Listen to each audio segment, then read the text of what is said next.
ဖះကြီးဘာဖြစ်တာလဲမတ်ချောင်းကြည့်နေရင်မိသွားတော့ကောင်းလေးဒီအမြန်ပင်ခေါင်းငုံကပုံးလိုက်ရသည်တနာရီခန့်ကြာပြီးနောက်မှာသူဒီတက်တီမွေးကပြန်လဲချောင်းကြည့်တော့လေထိုသူမှာအခန်းထဲတွင်မရှိတော့ပဲသူ့အိမ်ဘက်သို့ဒေါသတကြီးရှောက်လာနေသည်ကိုတွေ့လိုက်ရသည်မကြာမီဂျက်ဒီအောက်ထပ်မှသူ့ကိုလှမ်းခေါ်နေတော့ဖခင်ဖြစ်သူ၏အတန်ကိုကြားလိုက်ရသည်ဂျက်မှာချက်ချင်းပင်တောင်းတင်းသွားပြီးရှေ့တွင်ရက်နေသောလူ300ကိုကြည့်ကဘာလို့မှမသိဖြစ်နေတော့သည်ထိုမိန်းကလေးကသူ့အကြောင်းတိုင်လိုက်ပြီလားဆိုသည်ကိုသူလုံးဝမသိနိုင်ပေထိုစဉ်မိန်းကလေးမှသူ့ကိုဘာမှမပြောဘဲစိုက်ကြည့်နေပြီးပတ်ဝန်းကျင်တစ်ခုလုံးမှာလည်းတင်းမာမှုများထိဖိနေသည်ဒါကဒန်နီယယ်တဲ့ဘေးအိမ်က Mrs. Clark ကိုသိတယ်မလား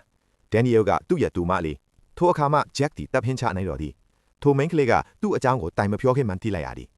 ဒန်နီယယ်က Los Angeles ကနေခူလေးတွင်ရောက်လာတာသူ့ဒေါ်လေးမရှိတော့အင်ကိုစောင့်ပေးနေတာလေသူ့ကိုပတ်ဝန်းကျင်လိုက်ပြပေးလိုက်ပါဦး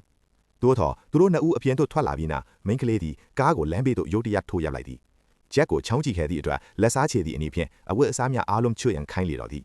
မိမိဘက်ကမှားနေမှန်သိသောကြောင့်ဂျက်မှမငင်းတာပဲလိုက်နာခဲ့ရသည်သူသည်အဝတ်အစားများကိုချွတ်သည့်လမ်းလေကောင်သည်ရနေခဲ့သည်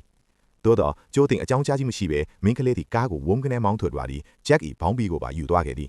တနာစရာဂျက်မှကားတာယာဟောင်းတစ်ခုဖြင့်ကိုဖုံးကွယ်ကလမ်းတစ်လျှောက်ပြေးလွှားရတော့သည်လမ်းသွားလမ်းလာများ၏ကြောင်းတောင်းတာကြည့်နေမှုများကြားတွင်မိန်းကလေးသည်ဂျက်၏တနာစရာအခြေအနေကိုကြည့်ကကျေနပ်အားရနေသည်မအောင်နိုင်ပဲအော်ဟစ်ရမောပါတော့သည်နောက်ဆုံးတွင်မိန်းကလေးကဂျက်ကိုခွင့်လွှတ်ပေးခဲ့ပြီးကားပေါ်သို့ပြန်တက်ခွင့်ပေးခဲ့သည်ထိုနေ့မှစ၍သူတို့နှစ်ဦးမှရင်းနှီးသောတငယ်ချင်းများဖျက်သွား